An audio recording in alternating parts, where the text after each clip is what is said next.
Sejam bem-vindas e bem-vindos. Hoje nós vamos dar início aqui à nossa primeira aula de processo penal. Na aula passada nós tivemos a oportunidade de conversar largamente a respeito do nosso plano de ensino, da nossa metodologia, dos nossos referenciais, dos nossos objetivos aqui nesta disciplina.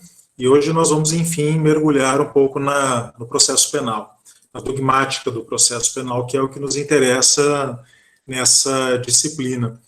Eu iniciarei fazendo aqui com vocês o compartilhamento de um roteiro. Peço um minuto para fazer esse compartilhamento.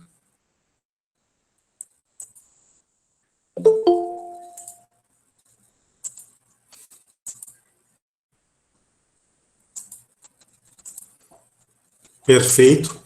Acredito que vocês já estejam visualizando, né, o nosso roteiro. Vocês visualizam? Sim, dá para ver. Excelente. Perfeito, então. Bom, antes de começar a falar de inquérito policial propriamente dito, eu gostaria de inserir com vocês duas temáticas. Duas temáticas que eu entendo que são... que pressupõem, elas estão colocadas como pressupostos para o entendimento do inquérito policial. A primeira dessas questões é aquilo que nós chamamos de juiz das garantias, e que foi inserido recentemente, no final de 2019, no Código de Processo Penal Brasileiro, pelo pacote anticrime. E a segunda questão, que pressupõe também o debate do inquérito policial, e que nós falaremos ainda hoje, é a questão da segurança pública na Constituição de 1988. Essas são duas questões importantes para que nós possamos entender o contexto em que se insere o inquérito policial no Brasil. Primeiramente, essa figura que talvez vocês estejam ouvindo falar pela primeira vez, ou tenham tido contato através dos jornais, através da mídia, porque ela acabou sendo muito comentada nos últimos tempos, até porque acabou sendo suspensa pelo Supremo Tribunal Federal. Afinal de contas, o que é o juiz das garantias? Que figura é essa? Do que se trata? Não é? Nós não temos um juiz das garantias no processo civil. Essa figura do juiz das garantias é uma figura eminentemente processual penal. E ela, digamos, é nova na legislação, mas ela não é nova no debate nacional. Eu até trago aqui para vocês um histórico no nosso roteiro, que desde o anteprojeto do novo Código de Processo Penal, que tramita agora no Senado, que tramitou no Senado Federal e agora está tramitando na Câmara dos Deputados, salvo engano, não é? Esse debate já era realizado, não é? E ele tinha como função principal estabelecer no Brasil um sistema acusatório, conforme determina a Constituição brasileira e conforme agora está colocado no próprio Código de Processo Penal. E aí vocês me diriam, mas por que estabelecer um sistema acusatório no Brasil? Nós não temos um sistema acusatório? Não exatamente. Os processualistas penais antigos, né, da antiga geração, costumavam afirmar, só um minuto, para que eu possa admitir aqui os colegas, os processualistas penais da antiga geração costumavam afirmar que o que diferenciava um sistema acusatório de um sistema inquisitório era a separação entre aquele que julga e aquele que acusa. Separação essa que está estabelecida no nosso Código de Processo Penal, na medida em que nós temos a figura do magistrado e nós temos a figura do acusador, o promotor de justiça na ação penal pública, seja ela condicionada ou incondicionada. Acontece que nos últimos anos, e principalmente depois das teorias lançadas na Itália por Franco Cordeiro, nós tivemos um pouco mais de clareza que essa separação formal entre aquele que julga e aquele que acusa, ela não é suficiente para caracterizar um sistema acusatório. Nós dizemos, a partir de Franco Cordeiro, que essa diferença ela é dada principalmente na gestão da prova. O que eu quero dizer com gestão da prova? Franco Cordeiro lança a teoria na Itália e nos mostra mais evidentemente que não basta separar as pessoas físicas daquele que julga, daquele que acusa, para que eu possa ter um sistema acusatório. Na verdade, eu preciso estabelecer limites funcionais, limites de competência muito bem delimitados entre essas pessoas. Aqui, no caso, o juiz e o promotor de justiça. Sistemas acusatórios têm clareza que o juiz, ele apenas julga, ele não gere a prova dentro do processo. Ele não toca a prova dentro do processo. Ele apenas observa a prova dentro do processo. Enquanto em sistemas inquisitórios, nós temos concessões muito fortes para que o magistrado possa manipular a prova dos autos. Ou seja, que ele possa determinar a produção de prova nos autos. E nesse aspecto, a partir desse pensamento, nós vamos tendo mais clareza que o sistema processual penal brasileiro, ele é um sistema que garante, sim, a separação pessoal entre o juiz e o promotor, mas ele permite que o juiz tenha uma gerência muito forte do sistema probatório. A prova no processo penal ela é gerida pelo magistrado. Nós veremos aqui durante todo o nosso curso que o Código de Processo Penal, em uma dezena de artigos espalhados por toda a sua extensão, estabelecem que o magistrado no processo penal brasileiro acaba tendo mais poder de produção probatória que as próprias partes. A própria parte acusadora, o promotor no caso, na ação penal pública, e o advogado que defende o réu. Evidentemente, esse poder de gestão probatória que se concede ao magistrado no processo penal brasileiro acaba tornando o nosso processo penal, no pensamento dos teóricos mais contemporâneos, mais modernos, um sistema processual preponderantemente inquisitorial. Um sistema processual onde há uma confusão das funções das partes processuais. O juiz produz provas quando ele apenas deveria observar, e as partes muitas vezes acabam perdendo poderes probatórios onde elas deveriam exercê-lo. Eu sempre uso uma metáfora que no sistema acusatório o juiz está colocado dentro de uma redoma de vidro. Né? Dentro da redoma de vidro, esse juiz ele apenas observa o que acontece do lado de fora. Mas ele não pode, evidentemente, tocar o que acontece do lado de fora, ele não pode tocar a prova, ele apenas pode observar a prova e a produção probatória que é exercida pelas partes. Mas no sistema inquisitorial nós retiramos essa redoma de vidro e permitimos que o juiz manipule a prova. Digamos, mais ou menos, que aconteceria como numa partida de futebol, né?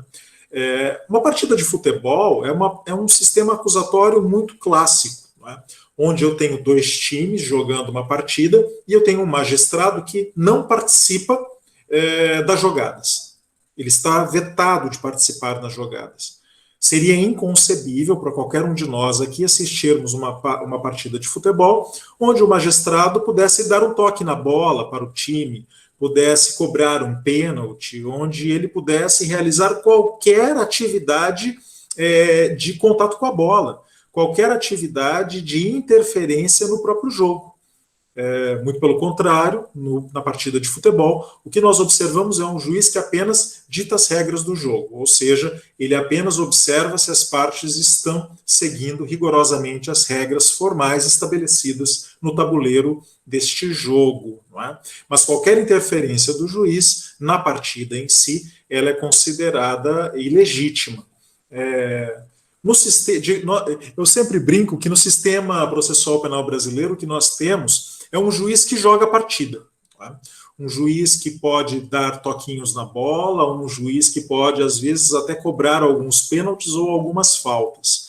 E isso porque o Código de Processo Penal permite que este juiz jogue o jogo que é da parte, jogue o jogo que deveria ser jogado pelos times. E isso é um grave problema no nosso sistema processual penal. É claro que eu estou apenas fazendo uma introdução aqui, muito breve, e isso eu voltarei sempre, todas as aulas nós estaremos falando a respeito disso, e ficará mais claro conforme nós avançarmos na disciplina. Então, há muito tempo se debatia a criação do juiz de garantias no sistema processual penal brasileiro, exatamente para fazer uma separação entre o juiz que acompanha o inquérito policial e que tem funções probatórias que deveriam ser exercidas apenas pelo Ministério Público, por aquele que produz a prova da acusação, e o juiz que julga a ação.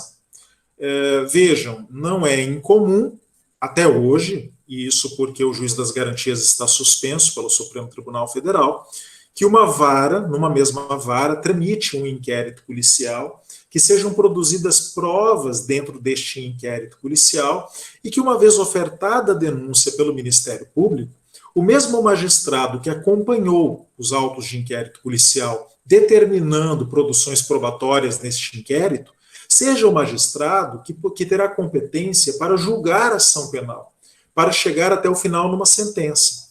Ora, evidentemente, a participação do magistrado na fase do inquérito policial, colaborando com a produção probatória, que deveria ser da acusação, ela acaba contaminando psicologicamente este magistrado, acaba contaminando o seu convencimento, vejam, a sua imparcialidade. E, portanto, o juiz das garantias ele vem estabelecer um mecanismo muito importante, que é o mecanismo de separar o juiz do inquérito do juiz do processo, de maneira que o magistrado que atuar no inquérito fica proibido de atuar na ação penal, de modo que uma prova não contamine o convencimento do outro magistrado. Mas não bastaria, claro, evidentemente, fazer essa separação. O que o juiz das garantias veio estabelecer é que o magistrado ele não deve ser um investigador. O magistrado ele deve ser um fiscal da atividade investigatória da polícia e do Ministério Público. De modo que foi dada essa terminologia, juiz das garantias. Que garantias? Das garantias fundamentais do acusado. De modo que este magistrado, ele é um fiscal da atividade persecutória e um garantidor de direitos fundamentais. De modo que ele atua dentro do inquérito a fazer garantir que a integridade física, a integridade moral, a legalidade e todos os demais pressupostos estabelecidos na Constituição e no Código de Processo Penal durante um inquérito policial possam ser obedecidos pelas partes. Então, vejam vocês que esse debate já era antigo e, em dezembro de 2019, com o pacote anticrime, ele acabou sendo inserido no CPP brasileiro. Pasmem, vejam o que eu estou falando, pasmem, somente em dezembro de 2019. Somente em dezembro de 2019. Ou seja, 3 ou 4 meses antes do início da nossa pandemia, que nos trouxe para casa. Não é?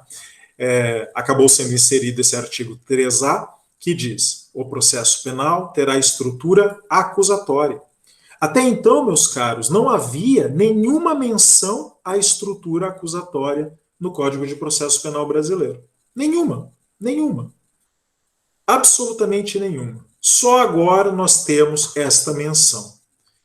E continua o artigo 3A, vedadas a iniciativa do juiz na fase de investigação. Este é um problema grave porque o artigo 3A vetou, proibiu a iniciativa do juiz como investigador. Mas o Código de Processo Penal possui dezenas de artigos que possibilitam ao juiz produzir provas. Nós veremos aqui durante todo o nosso curso. E esses artigos não foram revogados pelo pacote anticrime, eles acabaram sendo mantidos, criando um problema de uma contradição.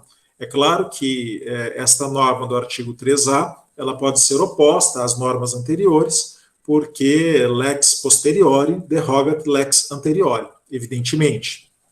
Mas, como eu mencionava para vocês, nós tivemos aí a suspensão destes instrumentais pelo Supremo Tribunal Federal, permitindo que aquela estrutura preponderantemente inquisitorial que nós temos, que ela continue vigorando no Brasil por enquanto. Não é?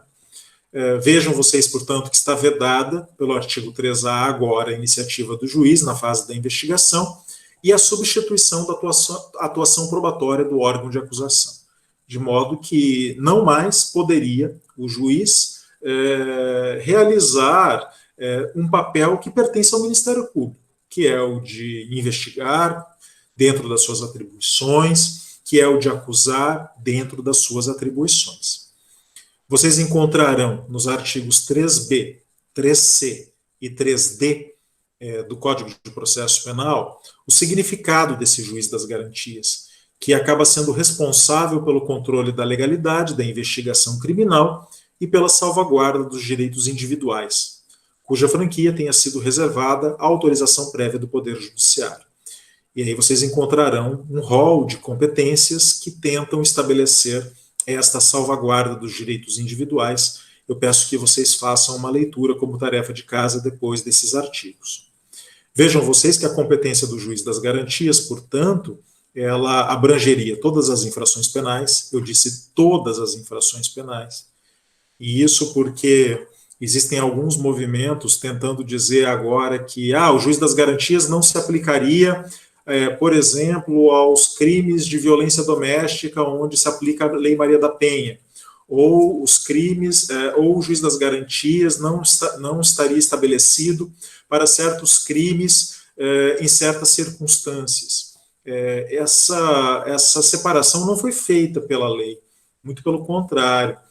Nós queremos um sistema acusatório, um sistema de garantias de direitos individuais e fundamentais para todo o sistema processual penal, não apenas para alguns crimes, de modo que dizer que o juiz das garantias vigoraria para alguns crimes e não vigoraria para outros, nós estaríamos dizendo que um sistema, para alguns crimes vigora um sistema acusatório e para outros crimes vigoraria um sistema inquisitório. Vejam que isso chega a um absurdo tão elevado, não é? Que isso é o que é sustentado por Jacobs, por exemplo, no direito penal do inimigo. Não é? Na medida em que nós teríamos um direito penal bonzinho, constitucional para os amigos, e um direito penal do inimigo, mau, um direito penal perverso, aplicado àqueles que são considerados inimigos. Então, recentemente, inclusive, houve esse debate aqui na UFSC, uma colega de vocês nos trouxe este debate, e eu cheguei a fazer essa comparação, né, que nós queremos um direito penal para todos, até porque vigora o princípio da igualdade de todos perante a lei, e nós não podemos aí estabelecer um direito processual penal constitucional e um direito processual penal inconstitucional para pessoas devido aos crimes que elas cometem. Não é? Nós queremos um sistema de garantias para todos e todas. Né? Vejam também que o artigo 3D, como eu mencionava, ele diz que o juiz, que na fase da investigação praticar qualquer ato de investigação processual, ficará impedido de funcionar no processo, ou seja, na ação penal. Então, é exatamente isso que eu estou mencionando, uma separação entre o juiz do inquérito e o juiz da ação penal. Já disse para vocês que foi inserido pelo pacote anticrime, não é? Já mencionei também que o juiz das garantias está suspenso, não é? No Brasil, a sua aplicação. O ministro Luiz Fux, na medida cautelar, na ação direta de inconstitucionalidade, que eu coloco aqui o número, movida pela Associação dos Magistrados Brasileiros, pasmem, não é? Acabou suspendendo esta implementação. Eu tenho que mencionar para vocês que existe um excelente consenso entre os advogados e o Ministério Público na necessidade de criação do juiz das garantias. Parece que todos concordam, só os magistrados que não concordam com esta criação. Me parece que está colocada aí uma questão corporativa, porque hoje o juiz tem mais poder probatório que as partes, né, no processo penal. E muitos juízes já manifestaram que entendem isso como uma perda de poder. O juiz perderia seus poderes dentro do processo, o que evidentemente não é verdadeiro, porque a questão que está em jogo aqui não é uma questão de poderes, é uma questão de funções. Cada um deve exercer a sua função de maneira imparcial dentro dos limites da lei. Não é? Então, eu trago aqui para vocês essa questão. Luiz Fux, no Supremo Tribunal Federal, suspendeu essa implementação e depois o ministro Alexandre de Moraes, num indeferimento de um habeas corpus impetrado pelo IGP, Instituto de Garantias Penais, acabou mantendo aí esta suspensão.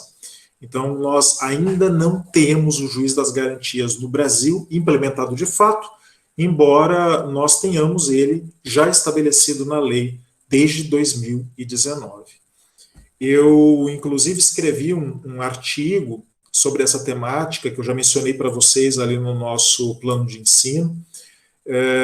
Precisamos falar sobre identidade física do juiz, modelos de imparcialidade objetiva no processo penal.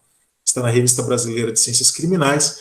Quem se interessar por essa temática da imparcialidade judicial, pelo juiz das garantias, pelos métodos de separação do juiz em relação à prova, em relação à investigação, em relação ao Ministério Público, encontrarão aqui nesse artigo que eu escrevi, em parceria com Daniel Guilard, um material bem interessante para análise, tá? Este link está colocado, inclusive, lá no nosso plano de ensino. Fiquem à vontade para fazer o download deste artigo. Bom, dito isso e esclarecida a circunstância... Oi, professor. Pois não? Perdão, mas tem alguns alunos no grupo da sala pedindo para entrar na conferência. Parece que eles estão pedindo e não estão conseguindo entrar. Porque eu não estou vendo, né? É aquela situação que eu mencionei para vocês, inclusive na aula passada, que eu pedi que vocês tentassem entrar um pouco no horário, porque às vezes acontece isso, né? Quando eu abro aqui o nosso roteiro, eu não vejo mais vocês, né? Vocês desaparecem aqui para mim, e aí eu não vejo, às vezes, o pessoal fazendo a solicitação. Então, por isso que eu pedi que vocês tentem ingressar um pouco mais no horário, para que... Eu fico até uns 10 minutos aqui admitindo, sem problema, mas depois eu entro na aula e acabo perdendo o controle aqui do que acontece. Mas muito obrigado por avisarem, sem sombra de dúvida. Volto aqui, então, a fazer volto à exposição, né, do nosso roteiro de aula, e eu mencionava para vocês que a segunda questão que eu gostaria de trabalhar com vocês aqui hoje é a questão da segurança pública na Constituição de 88. E por quê? Claro, eu não vou ingressar aqui com vocês em questões pormenorizadas de segurança pública, não é essa a nossa função, porque nós estamos aqui estudando direito processual penal, nos interessa uma dogmática do processo penal, uma dogmática do inquérito policial, e esse é o nosso foco. Então eu gostaria de mencionar para vocês que a segurança pública, ela foi pensada na Constituição de 88 de uma maneira muito pobre, de uma maneira muito reduzida. E por quê? Porque segurança pública é algo muito maior que polícia. Vejam, eu não posso confundir segurança pública com polícia. A polícia ou as polícias, elas são um elemento da segurança pública. Um elemento. Um desses elementos. Segurança pública é um conjunto de estudos criminológicos, de políticas criminais, de implementações de táticas e estratégias que visam combater a criminalidade. Vejam, e nem sempre combater a criminalidade pela via do direito penal. Muito pelo contrário. Muito pelo contrário. Se em uma determinada localidade estão acontecendo certos crimes, violências sexuais, por exemplo, e esse local é escuro, iluminá-lo, às vezes, é uma boa estratégia, vejam, uma boa estratégia para retirar aquele tipo de ocorrência daquela localidade. Eu estou dando um exemplo aqui muito banal, mas a partir daqui nós podemos desdobrar o pensamento da segurança pública dentro das próprias políticas de Estado. Certas comunidades onde há alto índice de violência, e que não contam com instrumentais básicos do estado de bem-estar social, como saúde, como educação, como escolas e outros elementos, né, levar esses instrumentais do estado de bem-estar social para aquela localidade pode ser uma bela estratégia de combate a certas práticas criminosas. Escola, saúde, educação, trabalho, lazer, né? Nesse aspecto, a criminologia estuda há muito tempo formas de intervenção que são formas de intervenção não penal, são formas de intervenção não militarizadas, são formas de intervenção não repressiva para alterar um quadro onde estão sendo praticados certos crimes. Agora, evidentemente, também é segurança pública o direito penal. Também é segurança pública a polícia, também é segurança pública as instituições encarregadas da persecução criminal. Mas elas não podem, portanto, ser confundidas com o todo. Elas devem ser entendidas como uma parte. Mas, infelizmente, o nosso legislador constituinte de 88, quando ele criou o capítulo da segurança pública, ele reduziu segurança pública na Constituição de 88 a policiamento. Então, vocês não encontrarão na Constituição de 88 um conceito completo, um conceito, pelo menos, não digo nem completo, mas abrangente de segurança pública, como esse conjunto de políticas de Estado para combater a criminalidade que não passem apenas pelo direito penal. Não, vocês encontrarão ali apenas um modelo policial. Tá? E este modelo policial que foi criado na Constituição de 88, ele dividiu as polícias em dois grandes grupos. Tá? Dois grandes grupos. As polícias ostensivas ou de segurança e as polícias judiciárias. A polícia de segurança ostensiva são todas as polícias militares. Vejam. E é exatamente por isso que elas são chamadas de ostensiva. A polícia militar é a que ostenta a farda, é a que ostenta o armamento, é a que mostra que é policial. Ela está lá exatamente para ostentar esta qualidade. E por quê? Porque elas têm, evidentemente, um papel preventivo. Vejam, eu sempre dou o exemplo, às vezes eu passo ali na Praça 15, no centro de Floripa, e vejo ali uma viatura colocada com o giroflex ligado em cima da Praça 15. Não tem nenhum policial por perto. É só a viatura com o giroflex ligado. Mas só de você ver aquele giroflex ligado ali com aquela viatura, já causa uma certa sensação de que a polícia está por perto. Certas pessoas mal intencionadas talvez deixem de praticar pequenos furtos naquela localidade, crendo que a polícia está por lá. Então vejam, nós estamos falando de uma certa ostensividade, e essa é a razão da polícia militar, não é? A razão desta ostensividade, de uma polícia militarizada, fardada, ostensiva, que teria como função prevenir a prática de certos crimes e atuar concretamente diante da prática de delitos. Por exemplo, quando a polícia militar realiza o flagrante delito. Geralmente é o que acontece. Um dos tópicos da nossa disciplina aqui será o flagrante delito. Nós veremos que todas as pessoas, todos os cidadãos podem prender alguém em flagrante delito, mas geralmente não é isso que acontece, né? Nós não estamos muito preparados aí para sair prendendo ninguém. Geralmente quem realiza prisões em flagrante delito é a polícia militar, né? Em geral, embora não seja uma atribuição somente dela. E por outro lado, nós temos polícias judiciárias. Essas polícias judiciárias são aquelas polícias que não teriam como característica a ostensividade, a farda. Elas não têm caráter militar, não se submetem à estrutura militar. E essas polícias judiciárias, que estão definidas na Constituição como a Polícia Civil dos Estados e a Polícia Federal na União, são as polícias que têm por função não realizar a segurança, a prevenção, mas que teriam por função exatamente a investigação. Vejam, a investigação. Ou seja, teriam por função construir o inquérito policial civil no âmbito da primeira e o inquérito policial federal no âmbito da segunda.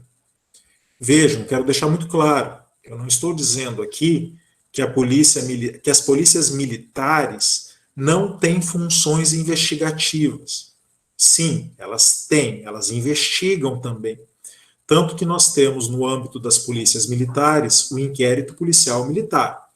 Mas essa investigação ela é restrita a certas circunstâncias que são da sua atribuição. Já em matéria de crimes definidos no Código Penal e nas leis penais especiais, nós temos aí a investigação sob a tutela das polícias judiciárias, Polícia Civil, Polícia Federal. Então, se eu estou falando de um crime que deverá ser submetido à jurisdição do Judiciário Estadual, por exemplo, então a Polícia Civil tem atribuição para investigar. Se eu estou falando de um crime que será da competência de julgamento da Justiça Federal, então eu terei aí uma investigação patrocinada pela Polícia Federal. Essas são as polícias judiciárias dos estados e também da União. Elas também têm algum tipo de competência repressiva? Sem dúvida, elas têm também.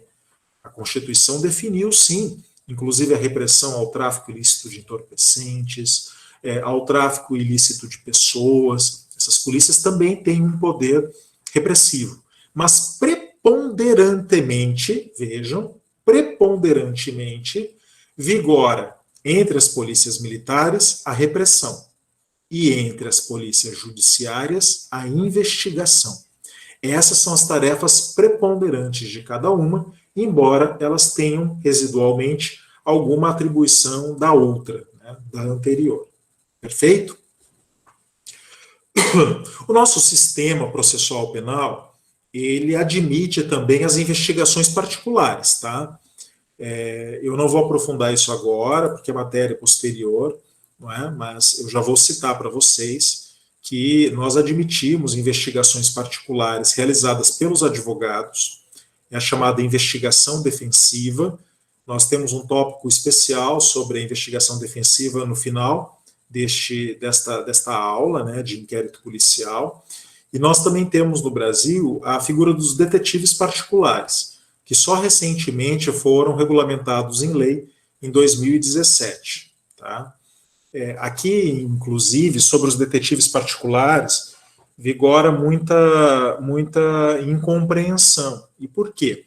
Porque a Lei 13.432, ela estabeleceu de maneira contraditória o seguinte: para os fins desta lei, considera-se detetive particular o profissional que habitualmente, por conta própria ou na forma de sociedade civil ou empresarial, planeje e execute coleta de dados e informações de natureza não criminal, com conhecimento técnico e utilizando recursos e meios tecnológicos permitidos, visando ao esclarecimento de assuntos de interesse privado do contratante. Vejam vocês que interessante. Este artigo 2º, ele nos dá a impressão de que o detetive particular está proibido de fazer investigação criminal. Vejam que interessante. E continua. O detetive particular pode colaborar com investigação policial em curso, desde que expressamente autorizado pelo contratante. Aqui no 2º, ele não podia trabalhar com matérias de natureza criminal. Não é? Agora, ele pode participar da atividade policial, desde que expressamente autorizado pelo contratante. O aceite da colaboração ficará a critério do delegado de polícia, que poderá admiti-la ou rejeitá-la a qualquer tempo. E, enfim, o artigo 10, que diz: é vedado ao detetive particular participar diretamente de diligências policiais. Vejam, na verdade, meus caros, o que está em jogo aqui não é uma proibição, não é uma proibição do detetive particular participar de realizar uma investigação criminal. com matéria criminal, mas de se substituir à polícia. Essa é a grande questão. E por quê? Porque vigora no direito processual penal brasileiro o princípio da oficialidade. Para aqueles que se interessarem, eu tenho um vídeo específico lá no YouTube a respeito disso, o princípio da oficialidade. E lá nós mencionamos exatamente isso. A investigação no Brasil, ela tem que ser realizada por órgãos oficiais de Estado, ou seja, ela é estatal, ela não é privada. Vejam, ninguém pode se substituir à polícia na realização da atividade investigativa. Mas a atividade de investigação paralela está criminalizada no Brasil? Está proibida? Eu diria para vocês, ela não está proibida para ninguém, para nenhum particular. Eu, Matheus, particular, não é? Pessoa física, poderia realizar uma investigação criminal desde que eu não atrapalhasse a investigação da polícia? Sim, eu posso fazê-lo. Não há nenhuma proibição para isso. Eu não estaria violando nenhuma norma legal proibitiva. Se eu não proíbo o particular de realizar levantamentos de provas, por que eu proibiria o detetive particular, que é uma pessoa com formação, uma pessoa que tem como profissão realizar investigações, de fazê-lo? Qual seria o motivo? Não existiria um motivo apto. Então eu creio ainda, na verdade essa lei é nova, é uma lei muito recente, a jurisprudência brasileira ainda não se manifestou a respeito dela, e eu creio que essas dificuldades ficarão esclarecidas logo, logo, de maneira que se reconheça ao detetive particular essa função de realizar investigações criminais também, desde que ele não se substitua à polícia. Isso ele não pode fazer, né? Desde que ele não atrapalhe a investigação estatal, que é realizada oficialmente pelos órgãos de Estado. Voltaremos depois à investigação defensiva um pouco mais à frente. Fiquem tranquilos, nós não perderemos essa questão de vista.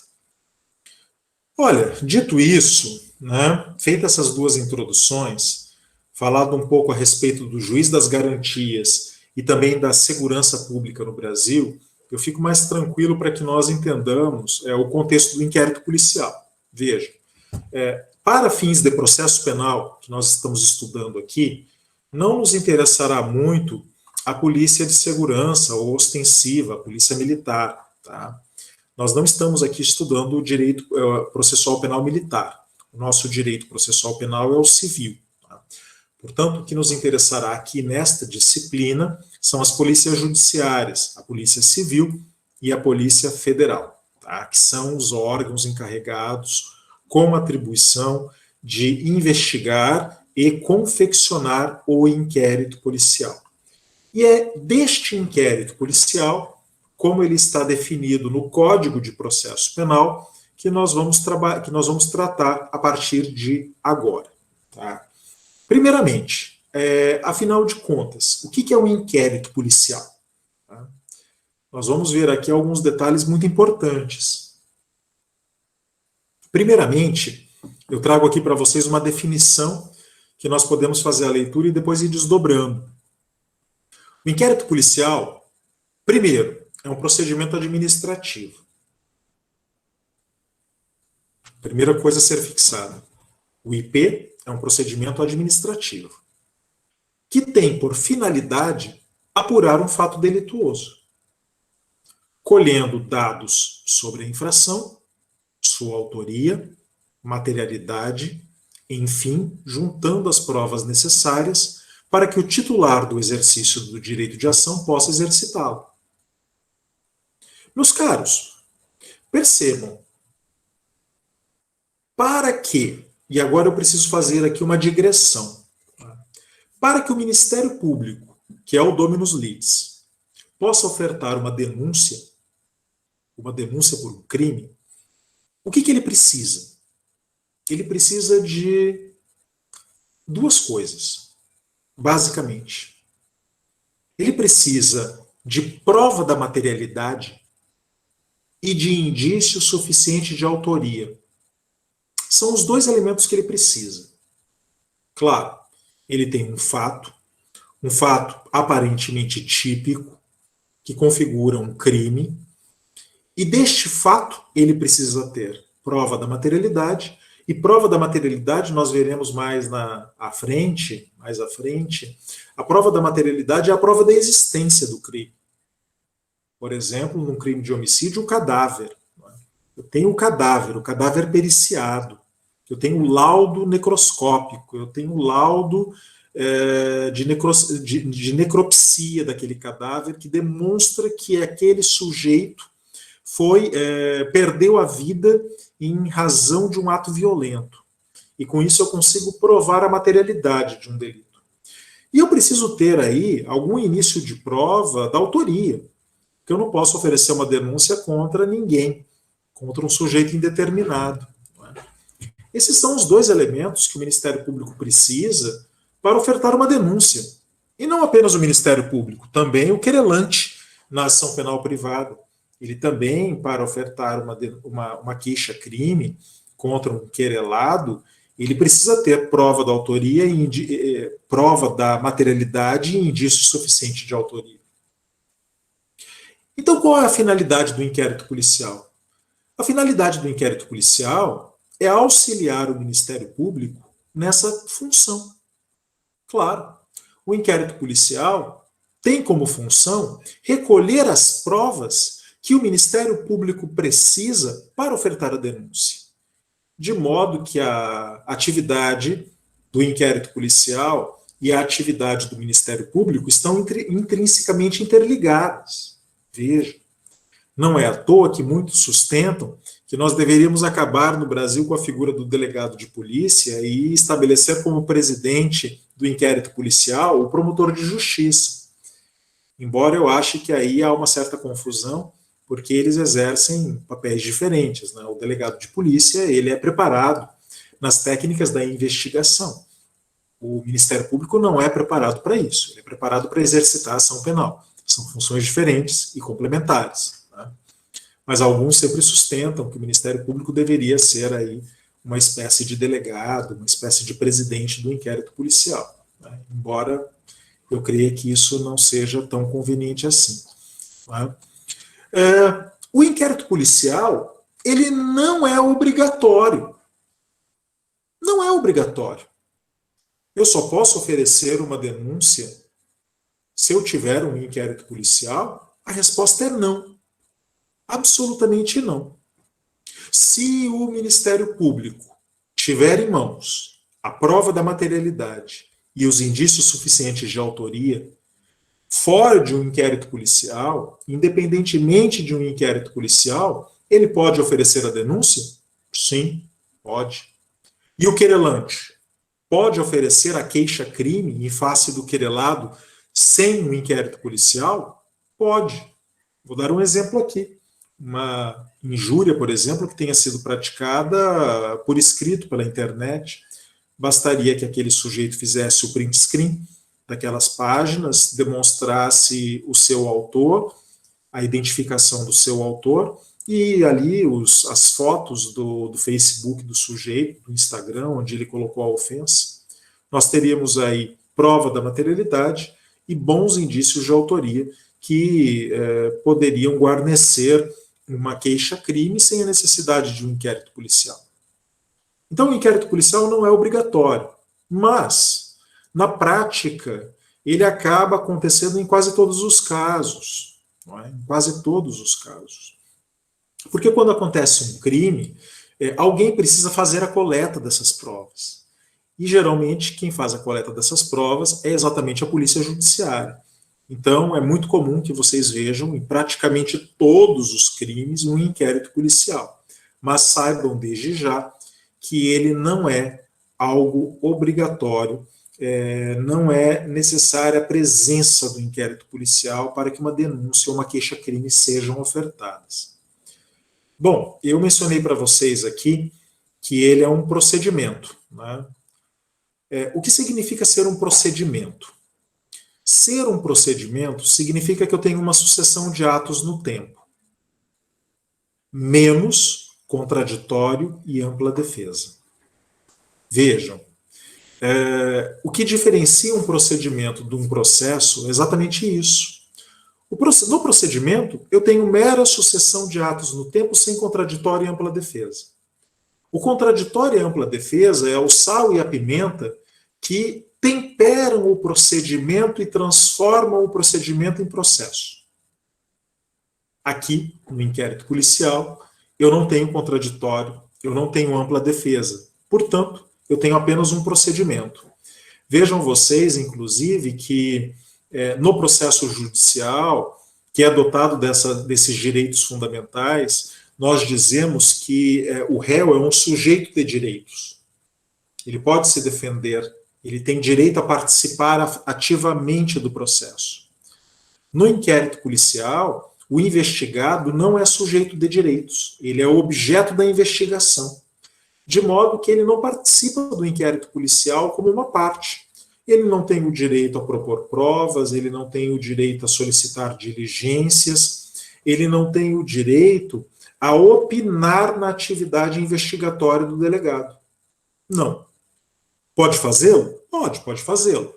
Mas o delegado não está obrigado a realizar as diligências que foram, porventura, sugeridas pelo investigado.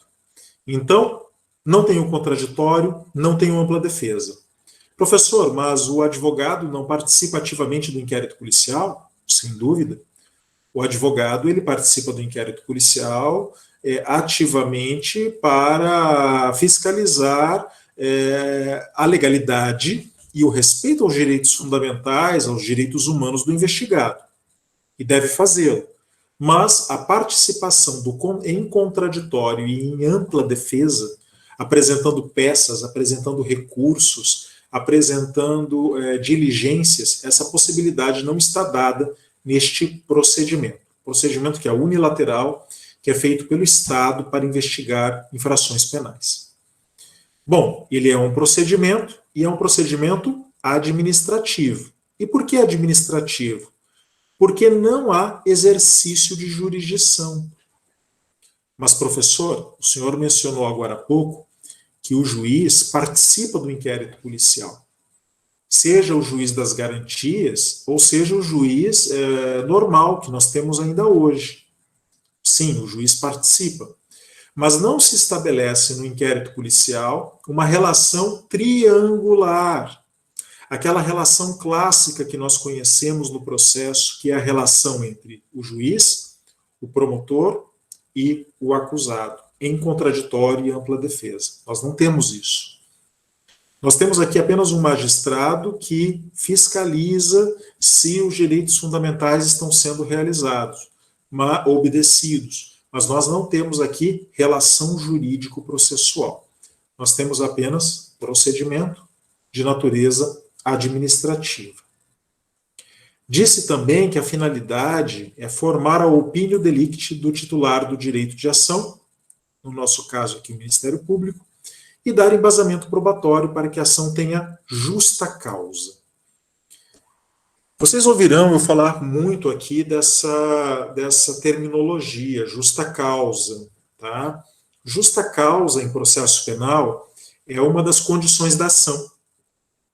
Lá no processo civil, inclusive, vocês viram que as condições da ação, né, incluem a possibilidade jurídica do pedido, o interesse de agir, não é? A legitimidade das partes. No processo penal, nós não utilizamos essa terminologia interesse de agir.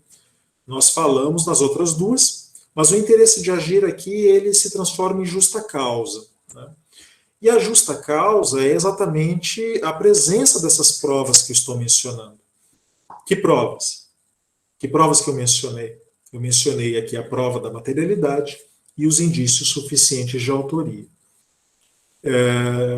O inquérito policial, ele, portanto, tem por função garantir que essa justa causa, que esse início de provas possa ser apresentado ao Ministério Público para que ele possa ofertar a sua denúncia. Claro, também na ação penal privada, tá? Vejam, é evidente que se acontece um crime de ação penal privada, a vítima pode solicitar a instauração de um inquérito policial e haverá uma investigação e, ao final, esta queixa-crime poderá estar fundamentada totalmente nas provas que foram recolhidas pela polícia, embora a ação penal seja de natureza privada. Não há qualquer impedimento nesse sentido, muito pelo contrário, há possibilidade. Eu quero mencionar para vocês, portanto, mais algumas questões, né? Aqui eu estou falando da natureza do inquérito policial.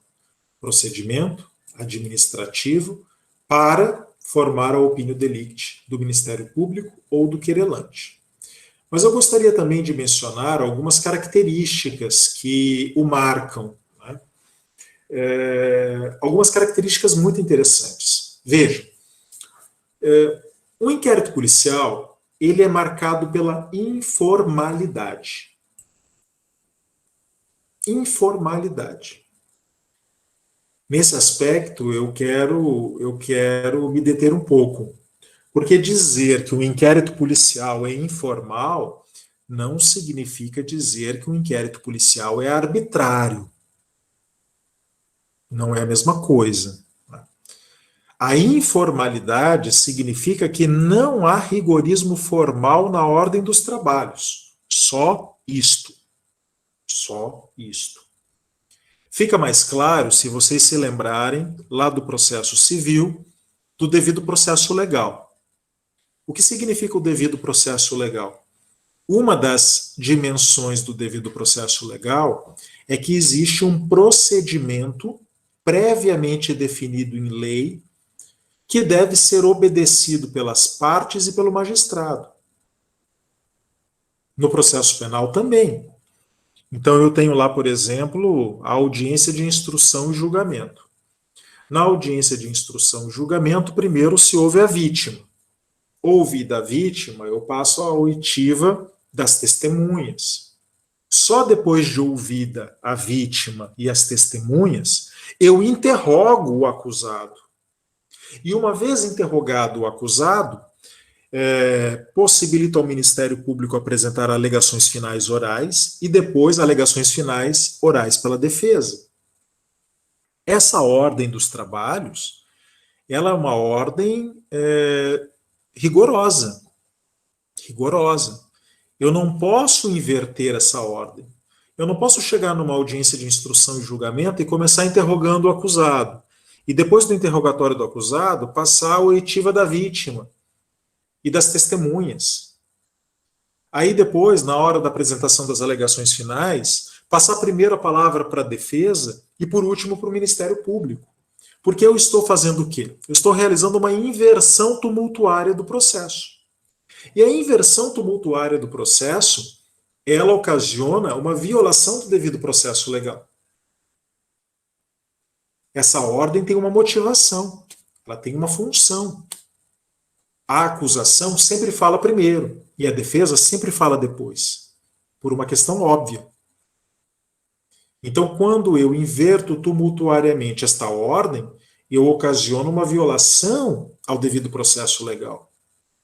No inquérito policial, eu não tenho nenhuma ordem pré-estabelecida. Não tenho.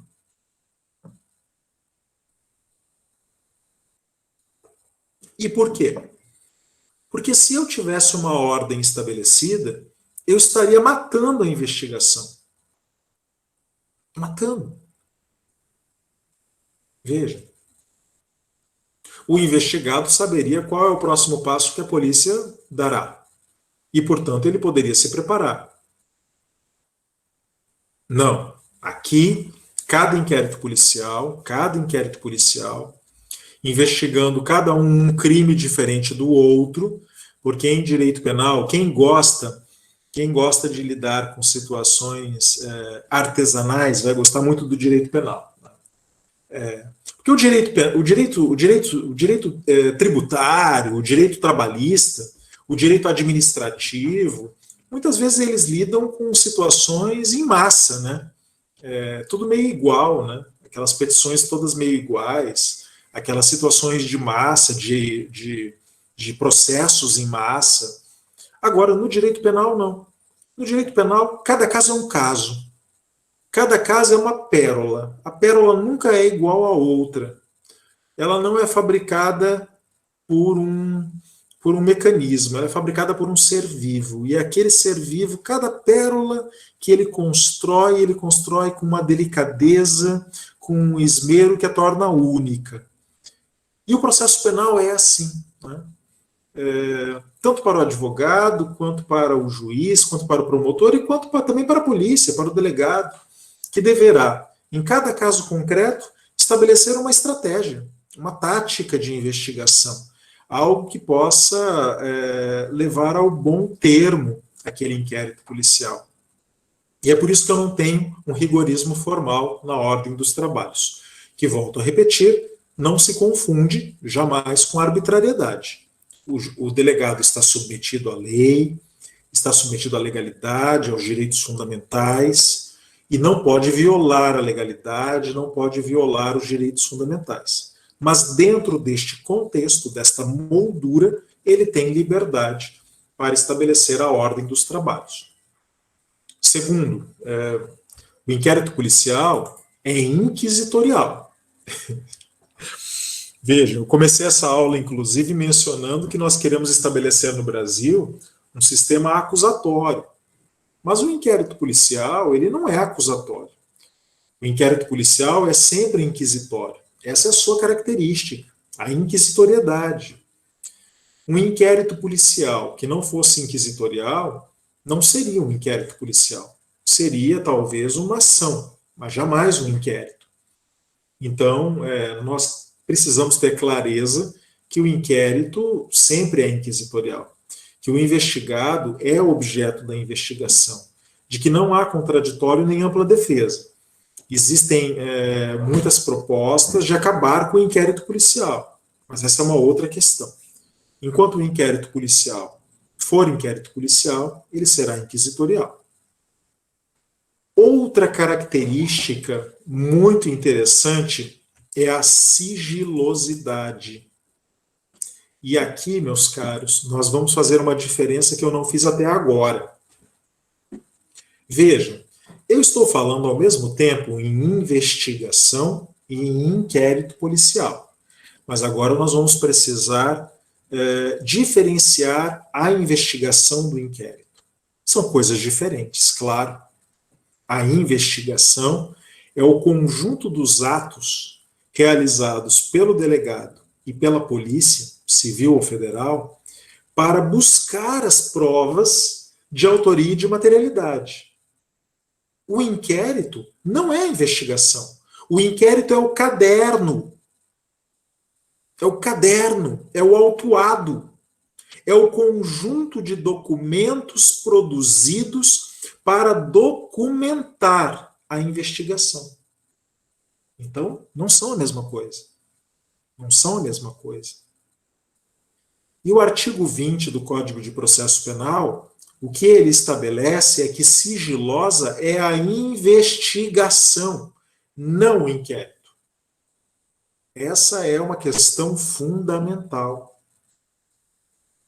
Tem desdobramentos práticos aqui, de modo que, se vocês chegarem para o delegado e exigirem que ele revele qual é o próximo passo da investigação, o delegado não tem qualquer tipo de obrigação de revelar. E, aliás, poderia até praticar uma prevaricação se revelasse. Imagine que o delegado vai revelar a sua estratégia, vai revelar a sua tática de investigação, vai revelar qual é o próximo passo, vai chamar a imprensa na delegacia e vai dizer: amanhã nós faremos uma busca e apreensão na casa das testemunhas para obter provas. Isso seria de uma burrice gigantesca, né? Ele estaria simplesmente inviabilizando qualquer investigação, qualquer coleta de provas. Agora, uma vez que a diligência foi realizada, ela deve ser documentada. Ela deve ser colocada no papel, ou se o inquérito for pela via eletrônica, não é? Também. Ela deve ser documentada e autuada no inquérito. O inquérito não é sigiloso.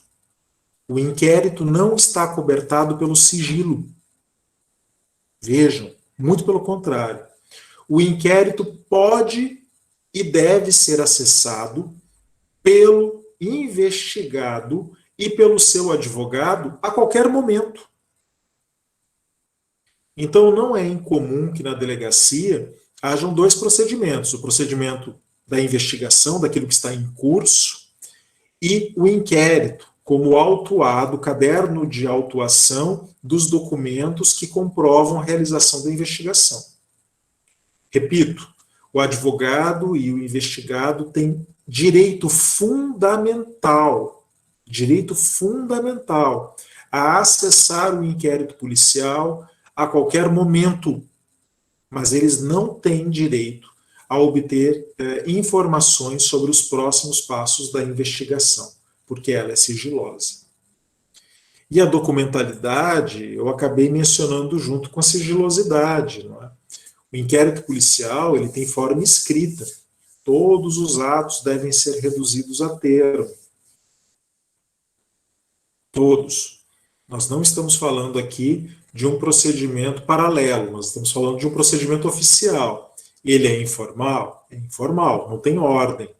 Ele é inquisitorial? É inquisitorial, não há contraditório e ampla defesa. A investigação é sigilosa? Sim, ela é sigilosa. Mas o inquérito policial é um documento, é um autuado, tem forma escrita, ele é oficial, ele não é inoficioso, ele é por dentro do sistema, ele não é paralelo.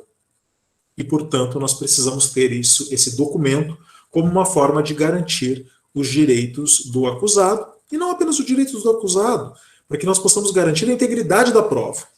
Porque de nada valeria uma prova que recolhida não foi bem documentada pela polícia e não possa ser utilizada depois pelo Ministério Público, não possa ser utilizada pelo querelante para ofertar uma queixa-crime, de nada valeria. Então a documentação ela é uma garantia para o investigado, mas é também uma garantia para o dominus litis, uma garantia de integridade que aquela prova foi bem formada e poderá ser bem utilizada numa ação penal.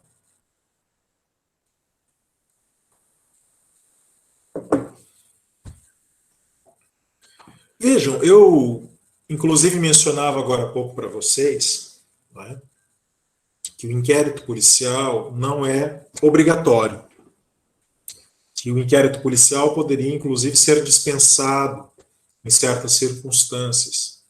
E mencionei aqui para vocês a circunstância de o dominus litis já possuir, previamente, a prova da materialidade e os indícios de autoria. Essa foi a situação que eu mencionei. Mas eu gostaria de mencionar para vocês aqui agora uma outra possibilidade de dispensa do inquérito policial, que é a que está prevista na Lei 9.099 de 95, que é a lei que estabelece as infrações de menor potencial ofensivo, mais conhecida como Lei dos Juizados Especiais Criminais. Vejam só, o artigo 61 desta lei estabelece o seguinte: consideram-se infrações penais de menor potencial ofensivo todas as contravenções penais, todas elas, e os crimes a que a lei comine pena máxima não superior a 2 anos, cumulada ou não com multa. Veja, essa é a competência do juizado especial criminal. E o artigo 69 diz que a autoridade policial que tomar conhecimento da ocorrência, que ocorrência? A ocorrência de contravenção penal ou de crime cuja pena máxima não seja superior a 2 anos. Que esta autoridade policial, ao tomar conhecimento da ocorrência, lavrará termo circunstanciado e o encaminhará imediatamente ao juizado, com o autor do fato e a vítima, providenciando-se as requisições dos exames periciais necessários. Afinal de contas, o que é esse tal de termo circunstanciado? O termo circunstanciado, ele se aparenta muito mais a um boletim de ocorrências um pouco mais bem elaborado do que a um inquérito policial. Veja, o inquérito policial é uma investigação que se processa no tempo, é um autuado longo, é a realização de diversas diligências.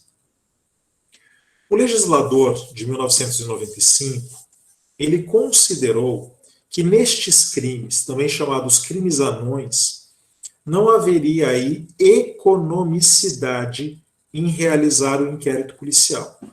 Claro, o inquérito policial é um instrumental oficial realizado pelo Estado, mas vejam, ele demanda custos, evidente. Não é?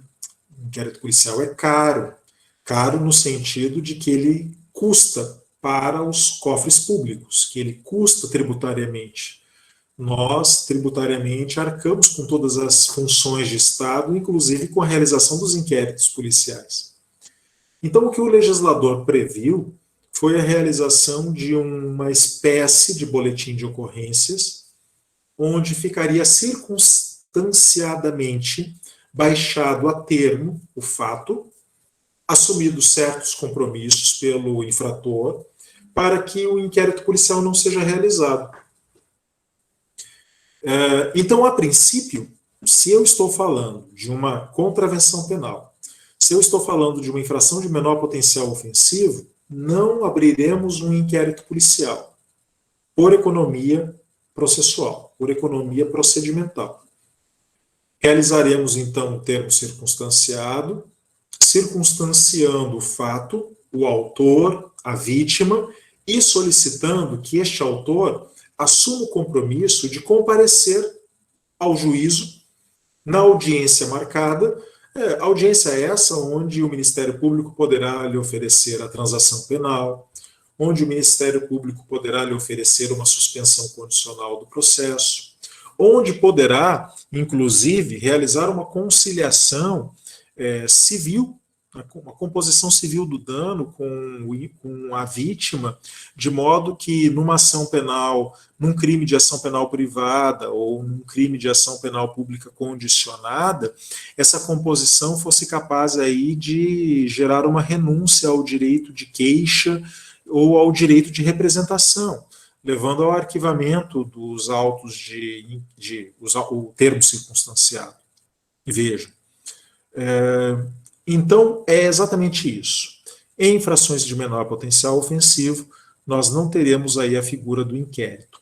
Ah, professor, mas podem acontecer algumas infrações de menor potencial ofensivo que demandam uma perícia um pouco mais sofisticada. Sim. Nesse caso, a Lei 9.099 de 95 diz que, se houver necessidade de perícias sofisticadas, então deverá abrir o inquérito policial. Tá? Então sai da competência do juizado especial e segue para a competência da vara comum, né, que julga os outros casos, né, as infrações de médio e de maior potencial ofensivo.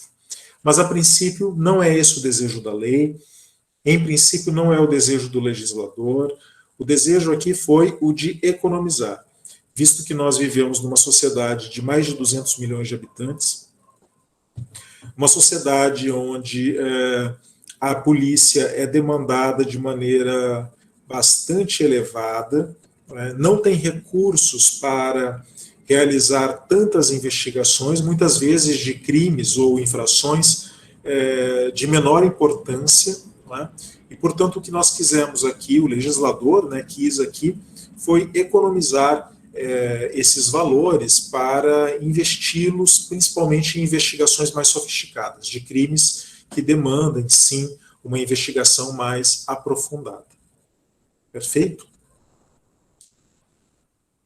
Dado isso, então, eu gostaria aqui de iniciar com vocês um pouco a instauração do inquérito policial. Tá? A instauração do inquérito policial, ela depende principalmente da natureza jurídica da ação penal correspondente à infração. O inquérito policial, na verdade, eu acho até que eu vou deixar essa questão para a próxima aula, tá, da instauração do inquérito policial, para que nós não tenhamos uma quebra aqui na nossa rotina de estudos.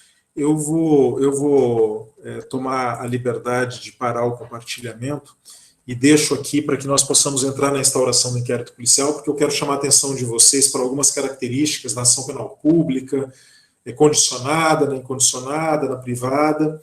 Depois nós possamos entrar, inclusive, ali nas diligências do inquérito policial, chegando ali à finalização do inquérito policial e a sua tramitação posterior perante o juízo, tá? Então eu vou parar por aqui a nossa aula de hoje. Eu acho que já foi bastante conteúdo, né? Já falamos bastante aqui a respeito do inquérito e fico à disposição para que vocês possam fazer perguntas caso desejem nesse momento. Boa noite. Como é que Boa se noite. dá... Professor, podia falar um pouco mais na prática como é que se dá a atividade de fiscalização de um advogado durante o inquérito? Ele pode exigir que... A princípio, ele não tem como exigir que uma diligência seja feita se ela é sigilosa. Então, ele atuaria no sentido de desqualificar o resultado de uma diligência que ele entenda que violou algum direito fundamental? Seria mais nesse sentido? Caio, veja só, gera sempre dúvida, né? Gera sempre dúvida porque a gente diz, é uma coisa meio contraditória, né? O advogado participa, mas não participa. É estranho mesmo. Veja, Caio, o advogado participa sim, tá? A Lei 8.906, de 1994, que é a lei federal que estabelece os direitos do advogado. Eu sempre gosto de mencionar isso. Quando a gente fala em direitos do advogado, parece que o advogado ele detém direitos ali porque ele é advogado e porque ele seria especial. Não. Os direitos do advogado que estão previstos nesta lei não são favores ao advogado, são favores ao réu, são favores de direitos fundamentais ao investigado, ao acusado. É exatamente para garantir que aquele sujeito que está sob investigação tenha respeitado os seus direitos humanos, os seus direitos fundamentais, os seus direitos constitucionais. Então, a Lei 8.906, ela garante um conjunto de direitos ao advogado. Por exemplo, acessar autos de inquérito policial em qualquer dia ou horário, seja de dia ou à noite, para poder tomar as informações necessárias a respeito da investigação. Conversar com o seu cliente reservadamente em estabelecimentos prisionais onde ele esteja coartado. Tomar apontamentos, fazer xerox, tá? Participar, inclusive, do auto de prisão em flagrante delito. Veja você que a própria Lei 8.906, ela diz que se o preso em flagrante delito exigir a presença do seu advogado de confiança e este advogado de confiança não for oportunizado a ele participar do ato, haverá nulidade do auto de prisão em flagrante delito. Veja, de todos os atos realizados no auto de prisão em flagrante delito. Mas aqui eu quero até deixar esclarecido se houver essa exigência. Porque se não houver essa exigência, o sujeito pode abrir mão dela também, e aí não haveria nulidade. Então o advogado ele participa no sentido de acompanhar a regularidade dos atos procedimentais.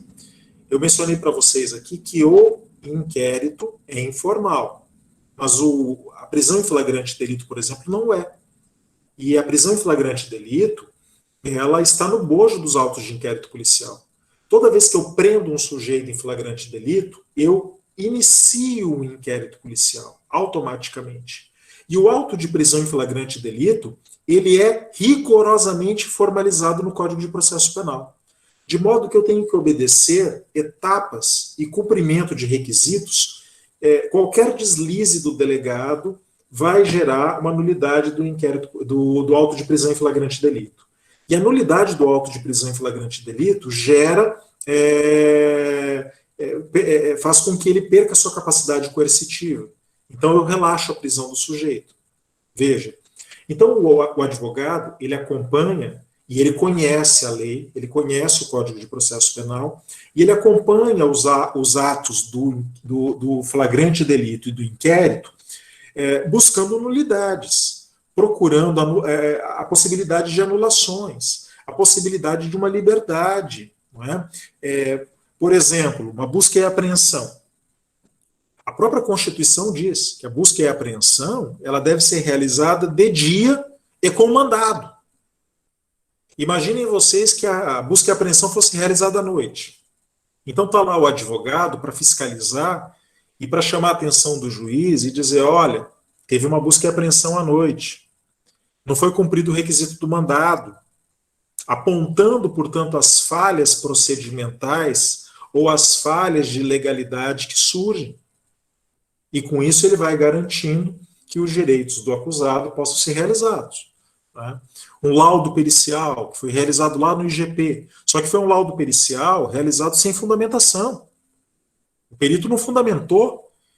Um documento científico sem fundamentação é um não documento, e esse advogado ele vai estar levantando uma impugnação já no inquérito policial desse laudo, se assim ele entender interessante na estratégia de defesa. Tá? Então, o que eu não tenho é um procedimento em ação penal, com contraditório e ampla defesa. Então, na ação penal eu tenho lá momento para oferecer defesa prévia, resposta à acusação, para inquirir testemunhas. Aqui no inquérito policial eu não tenho nada disso. Eu não posso oferecer defesa, eu não posso oferecer alegações finais, eu não tenho o direito a reinquirir testemunhas ouvidas pelo delegado. Eu não tenho esse direito. Não tenho nada. Mas eu tenho o direito e o dever de acompanhar os atos do inquérito policial para ver se o delegado está cumprindo a sua legalidade e apontar essas falhas para, inclusive, desconstituir a prova, realizando aí uma tarefa que é fundamental. Então, o advogado participa sim, mas não participa em contraditório e ampla defesa. Compreenderam? Compreenderam a diferença? Sim, obrigado. Já ajudou a esclarecer bastante, professor. Que bom.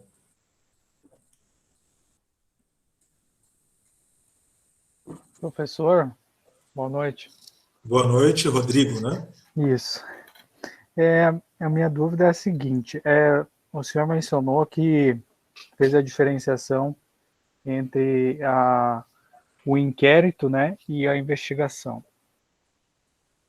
Nesse sentido, o advogado, vamos supor, ele pode ter acesso aos autos do inquérito e não ter acesso à investigação. Nesse sentido, está ok. Mas qual que é o limite do acesso aos autos? É assim, vamos supor que a investigação esteja se dirigindo a uma organização criminosa, né? O advogado, ele pode acessar só os documentos que dizem respeito ao cliente, ou ele pode acessar de toda a organização, todos os documentos? Muito bem perguntado, Rodrigo. Não? Muito boa pergunta. Rodrigo, veja, se o inquérito policial diz respeito a todos os investigados, é um único autuado, então o advogado ele vai acessar todo o inquérito policial.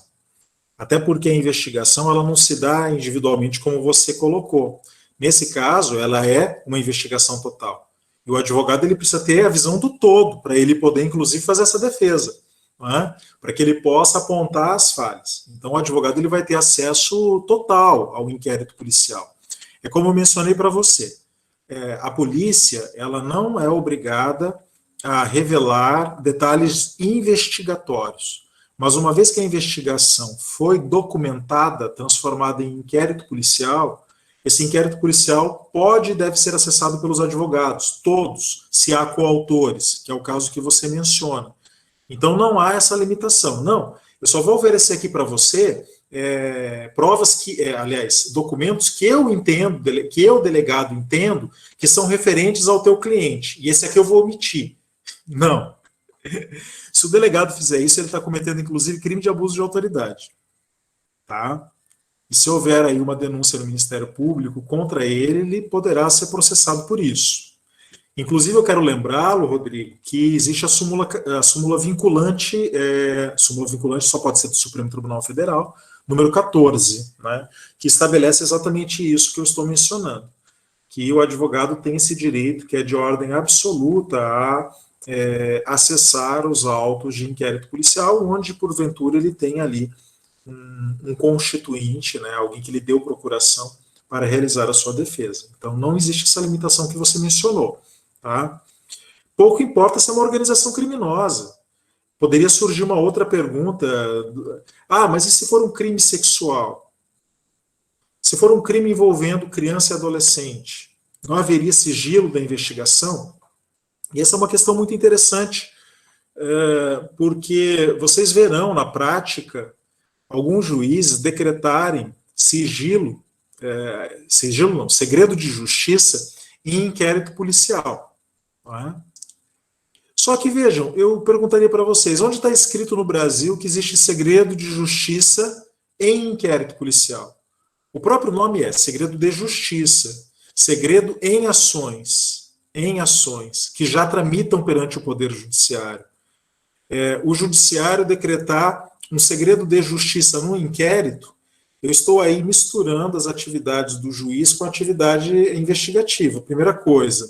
Segunda questão, tem um artigo muito interessante que vocês poderão encontrar na Revista Brasileira de Ciências Criminais, que foi escrito pelo advogado Luiz Flávio Borges Durso. Todo mundo conhece ele, é um advogado famoso no Brasil, né, em que ele levanta exatamente essa questão. Né.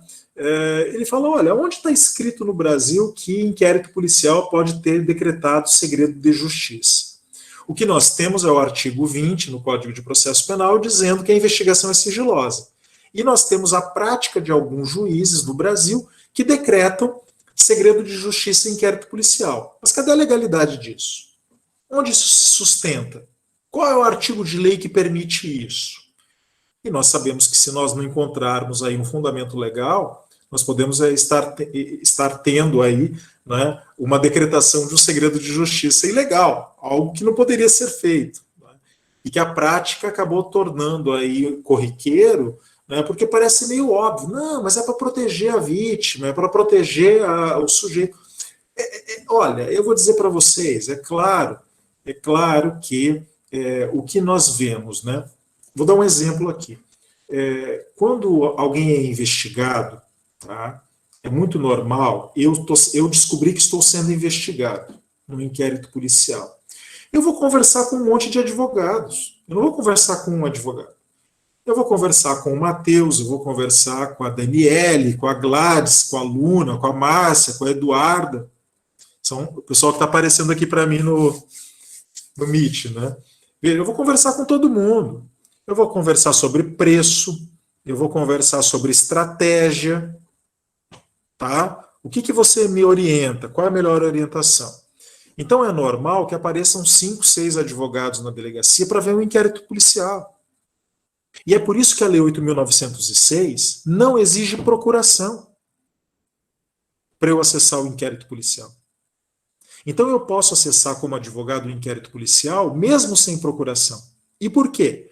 Porque seria meio ridículo eu exigir que o investigado tivesse que dar procuração para todos os advogados, porque isso ia criar um maior pandemônio. Porque eu ia dar lá a procuração para a Márcia. Só que na hora da Daniele ir na delegacia, eu ia ter que pedir para a Márcia subestabelecer para a Daniele. Aí a Daniele ia subestabelecer para a Gladys para a Eduarda, e enfim, a Eduarda para mim. E aí, depois disso tudo, eu decidiria qual advogado eu vou contratar. E aí eu faria todo o movimento inverso. Ou seja, não. Qualquer advogado que aparecer lá na delegacia e falar, eu quero ver o inquérito policial do fulano de tal, ele tem esse direito. E, enfim, uma vez que eu escolhi esse advogado, eu vou dar uma procuração para ele. E vou constituí-lo como meu advogado definitivo. E ele vai ter aquele acesso permitido aos autos de inquérito, não de investigação. Então, na verdade, o que nós estamos falando aqui é uma questão até prática, né? E é por isso que desde 1994, com a criação da Lei 8.906, essas questões ficaram resolvidas. Sempre teve polêmica, o Ministério Público sempre tentou restringir, a polícia sempre brigou, eu mesmo já tive brigas homéricas em delegacia de polícia, porque pede para ver inquérito, o delegado nega, e aí dá confusão. Mas eu estou dizendo, nós estamos aqui trabalhando a questão legal, né? A dogmática do processo penal. E a dogmática do processo penal estabelece isso. Tanto que a súmula vinculante 14 do Supremo veio reforçar aquilo que já estava escrito na lei. Está escrito no Código de Processo Penal, está escrito na Lei 8.906 e está na súmula 14. Então, assim, é para dizer, olha, não pode proibir, não pode proibir, não tem limite. Ou seja, questões muito interessantes que, inclusive, poderiam ser trabalhadas por vocês aí no artigo, né, final da disciplina. Professor. Vão surgindo os temas. Pois não. Só uma coisa ainda sobre o sigilo da investigação, né, e o não sigilo do inquérito. Acontece na prática de, por exemplo, o delegado, o advogado chegar lá, falar que quer ver o inquérito policial e o advogado falar que a investigação ainda está em curso e prender essa investigação um tempo grande para que seja negado o acesso ao inquérito policial, porque a investigação, o inquérito na realidade, é a investigação colocada no papel, né, documentada.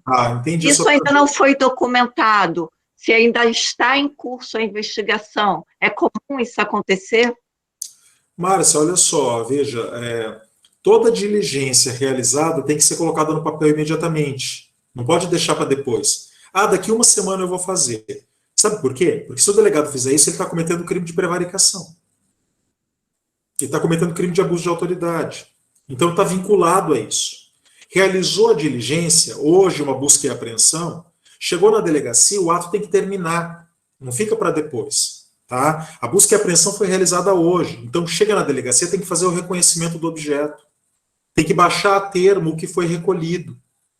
Então essa diligência tem que terminar. E uma vez terminada, ela vai compor o inquérito policial. Se o delegado falar, volta daqui uma semana, ele está cometendo prevaricação. Porque ele é um servidor público, ele está submetido à legalidade. Se ele puder fazer da cabeça dele o que ele quer, não, eu não quero, não, volta depois. É abuso de autoridade. Então, veja, eu não estou querendo dizer para você que não pode acontecer. Pode. Eu mesmo já cheguei em delegacia, e o delegado olhou para minha cara e falou assim, volta depois, eu não vou te mostrar inquérito policial. Agora, o seu advogado, desculpem aqui a expressão, é bunda mole, tá? E fala, então tá bom, eu vou voltar para casa, depois, no dia que tiver, você me avisa. É aí na hora que tem que ter advogado para bater na mesa e falar, peraí, não é assim. Eu tenho esse direito, e se você não me fornecer esse direito, eu vou te levar para um procedimento de abuso de autoridade, eu vou entrar com mandado de segurança, eu vou exigir os meus direitos. Então, na prática, Márcia, tudo pode acontecer. Todo tipo de violação pode acontecer. E é para isso que você tem que ter um advogado que conheça a lei, que conheça os pormenores legais, que conheça os direitos do acusado, os direitos do investigado, e possa fazer valer isso na prática. Tá? Porque enquanto houverem seres humanos no mundo, haverá abuso de todo tipo. Nós somos extremamente abusivos. É um fato. Todos nós abusamos de tudo. Então, abuso na prática sempre existirá. E é por isso que nós estabelecemos uma república. Na república tem checks and balances. Isso é uma forma de checks and balances. Não é? O que nós estamos fazendo aqui como advogados, ou como fiscais da lei, ou como juiz da garantia, é checks and balances. É fazer controle da atuação do outro. Porque se a gente deixar um sozinho, ele sempre vai virar um ditador. Não é? E é por isso que na república nós fazemos esses controles. Simples assim. Isso, professor. Então, o juiz das garantias, ele trabalharia... bom, eu sei que não... Pelo que eu entendi, não é algo que está sendo aplicado. Ainda não. Ainda não. Mas ele, teoricamente, teria grande influência diretamente nesse procedimento preliminar, né? Então, eu, pelo menos, acredito que poderia ajudar bastante, porque o inquérito e mesmo a investigação é um período em que é um pouco nublado, né? Então, o réu, ele não tem muito o que fazer, né? Como você deixou claro, não, ele simplesmente espera, né, que ele vire uma ação, mas até lá acontecem muitas coisas, né? E um processo investigativo ali não é uma vez, uma semana, 2 semanas, pode se dar até meses, né? Então... Anos. Eu não sei, mas eu acredito que seria uma possibilidade tipo, do magistrado, porque em si, o magistrado em si, a justiça, o processo em si, ele não olha tanto, muitas vezes, para o que acontece no âmbito policial. Se o advogado ele não coloca, não levanta isso, mais para frente, fica nisso, né? Eu não sei. Essa é a função de criar o juiz das garantias. Uhum. É tentar vincular o juiz a ser realmente um fiscal. Porque o que está acontecendo no Brasil até hoje é que o juiz ele se transforma num investigador. Ele é um colaborador do Ministério Público. Desculpa falar isso, mas é um fato. Tá? Eu sei que está sendo gravado, mas assim, não criamos na lei o juiz das garantias à toa. É porque tem abuso. É porque o juiz acaba fazendo papel de Ministério Público durante a fase do inquérito policial, ajudando na investigação. Então, esse movimento de criação do juiz das garantias foi exatamente para tentar brecar isso, para dizer não pode. Juiz é juiz, não é promotor, não é delegado. Juiz está aqui para garantir que a Constituição seja efetivada, que direitos fundamentais sejam efetivados, não para ajudar o Ministério Público a construir prova de acusação. Então, Gladys, você tem toda a razão. O juiz das garantias, ele tem essa função, ele foi criado para isso. É uma pena que o Supremo Tribunal Federal entre nesse discurso punitivista e corporativista, né, suspendendo o juiz das garantias. Ou seja, é uma resistência a uma nova cultura. É uma resistência àquilo que é de mais moderno no mundo em termos de processo penal.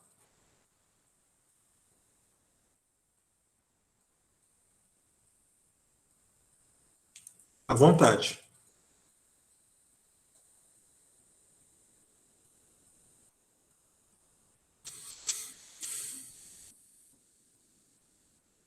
Se não Professor, houver... Pois não? vou fazer só uma provocação para o senhor. Para mim ou para a lei? É para ti e para a lei também, né? Ou para a jurisprudência, não sei. Talvez. Eu penso o seguinte, apesar de ser um avanço, o juiz das garantias, eu vejo que a não materialização dele diz muito sobre a cultura e sobre as mentes, né, dos atores jurídicos. Porque a visão é que, mesmo que ele tivesse operante hoje, eu não vislumbro grandes mudanças, pelo menos no início, né? É um pouco disso que tu comentou sobre a súmula 14, que apesar de ser uma coisa tão antiga, não se aplica tanto. Então eu vejo que seria um caminho mais ou menos nesse sentido. A mentalidade inquisitória ainda é predominante, né? Querendo ou não, é isso que a gente tem e é com isso que a gente tem que trabalhar. Rodrigo, eu falo isso há anos. Eu concordo plenamente contigo, tá?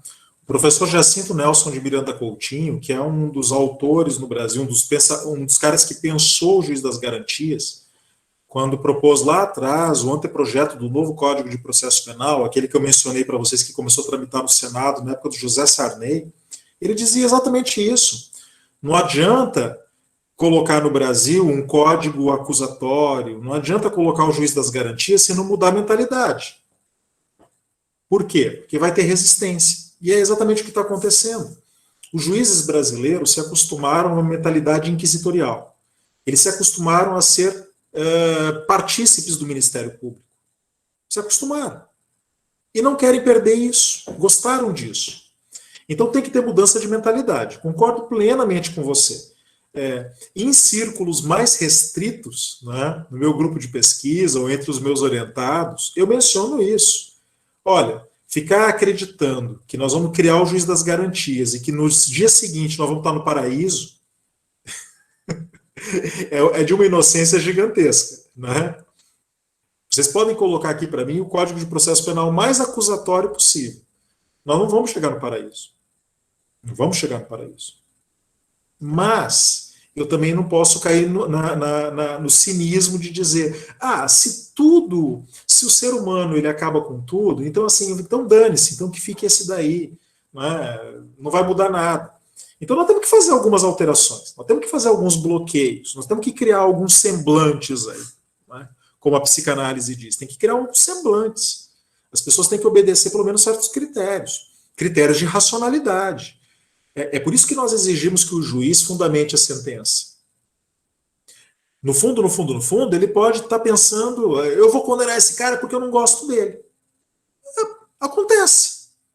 Só que ele é só que ele não pode dizer isso na sentença. Ele não pode dizer isso na sentença. Ele tem que... o juiz da Lava Jato, eu vou condenar esse sujeito porque ele é ligado a um partido político. Ele não bota isso na sentença. Ele cria toda uma justificativa legal. Não. Existem provas da materialidade, provas da autoria, mas quando você não tem um argumento, quando você não tem uma argumentação racional, deixa a falha. E aí permite que outro venha e aponte a falha. E recorra. E possa submeter aquilo a um novo juízo. Olha os processos aí da Lava Jato, sendo praticamente todos desconstruídos agora no Supremo Tribunal Federal. Durante muito tempo a Lava Jato era Deus na terra e a Lava Jato no céu. Aliás, o contrário, né? Era a Lava Jato na terra e Deus no céu. Agora perdeu a legitimidade. Ninguém falava contra a Lava Jato. Era uma heresia falar contra ela. Agora está sendo tudo desconstruído. E por quê? Porque foram agora, fora da emoção, fora do contexto político, começou a se ver que aquilo não se sustenta objetivamente, não é? Racionalmente. Então, quando nós criamos esses critérios, nós sabemos que o ser humano é danado, que o ser humano burla, que o ser humano julga com base em algumas opiniões que ele não coloca no papel, mas nós temos que criar. Exatamente para a gente ir cercando o juiz, cercando o promotor, cercando o advogado, cercando o Estado, para que a gente tenha garantias cada vez maiores de que os direitos humanos vão ser obedecidos, respeitados. E mesmo assim, vai falhar? Vai falhar. Vai falhar. E os holocaustos mostram que falha. Todo mundo acha que os alemães são o povo mais inteligente e mais bonito da Terra. Olha o que eles fizeram. Então sempre vai falhar, não tenho dúvida disso. É só esperar. Mas nós temos que criar instrumentais de racionalidade, para que nós não fiquemos aí adstritos ao poder arbitrário de meia dúzia de tiranetes.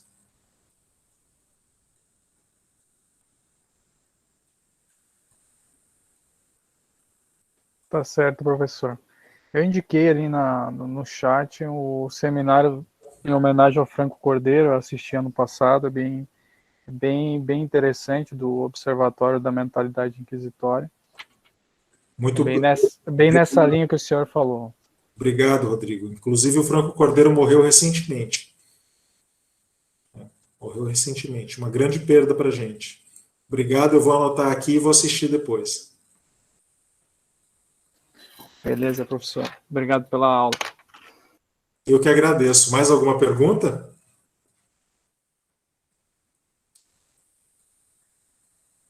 Por agora não, prof. Vamos devagar. Tem muita coisa ainda para falar. Gente, um abraço para vocês então, boa noite e até a próxima aula. Fiquem bem. Boa noite, professor. Obrigado. Boa noite, professor. Muito obrigada. Boa noite, professor. Obrigada. Boa noite, professor. Boa noite.